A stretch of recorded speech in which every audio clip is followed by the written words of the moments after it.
અત્યારે છું વિદ્યાનગર આપણી શિક્ષણ એજ કલ્યાણ સંકુલે અને આપણી જે ગર્લ્સ હોસ્ટેલ છે જ્યાં આપણી 320 દીકરીઓ રહેવાની છે એમાંથી અત્યારે લગભગ 200 જેવી આવી ચૂકી છે. એમાંથી એક છે આપણી પાસે આયુષી.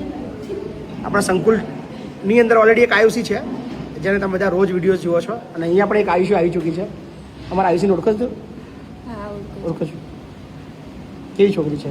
સારી છે. સારી છે? વિડીયો બનાવે છે, વિડીયો હેલ્પ કરે છે. અચ્છા, તો તારે બી હેલ્પ કરવી પડે ને. હા. આયુષી સાથે થોડી વાત કરીએ. આયુષી ક્યાંની બેટા તું? રુદન ગામની. રુદન, હા. મહેમદાવાદ તાલુકો. હા. અને શેમાં અભ્યાસ કરો બેટા તું? BAMS આયુર્વેદિક ડૉક્ટર. આયુર્વેદિક ડૉક્ટર. હા. કેટલા વર્ષ પછી તું ડૉક્ટર બની જઈશ? 4.5 વર્ષ. 4.5 વર્ષ. હવે 4.5 વર્ષ પછી મહિપતસિંહ ફાઉન્ડેશનના ડૉક્ટર બી બનવાના છે. ખબર આપણે હોસ્પિટલ ચાલુ કરવાના છે ટૂંક સમયમાં. તમને ખબર? આઈડિયા નથી. તું ડૉક્ટર બની ગયો તે પહેલાં તો આપણી હોસ્પિટલ પોતાની ચાલુ હશે એટલે આપણે નોકરી બી બહાર નહીં કરવી પડે. બરાબર. બરાબર ને? આપણા હોસ્ટેલની અંદર ડૉક્ટર માટેના કેટલા એડમિશન છે?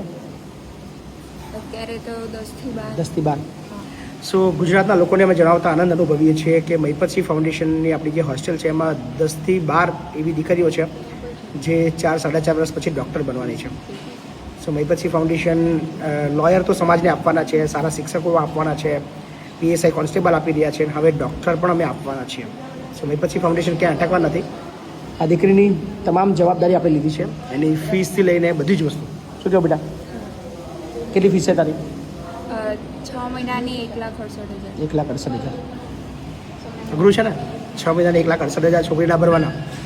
પણ મહિપતસિંહ ફાઉન્ડેશન સાથે જોડાયેલા તમામ લોકો મારી સાથે છે એટલે ક્યાંય આવી દીકરીઓ અટકવા નથી જે પૈસા માટે ડૉક્ટર બનવાનું સપનું નથી જોતા. અમે તો કહીએ છીએ તમે જુઓ, બાકી બધું અમે જોઈશું. બહુ બધી શુભેચ્છા આયુષી. હોપફુલી અમારી પેલી આયુષીની જેમ તું અહીંયા ખૂબ સરસ કામ કરે. બરાબર ને? કેવું લાગે છે? સારું લાગે. સારું લાગે. હજી વાર છે, હજી તો નવી છે, હજુ તો 6-7 દિવસ થયા છે એટલે થોડા દિવસો પછી આપણે પેલી આયુષીની જેમ આયુષી દેખાવાની છે. Thank you.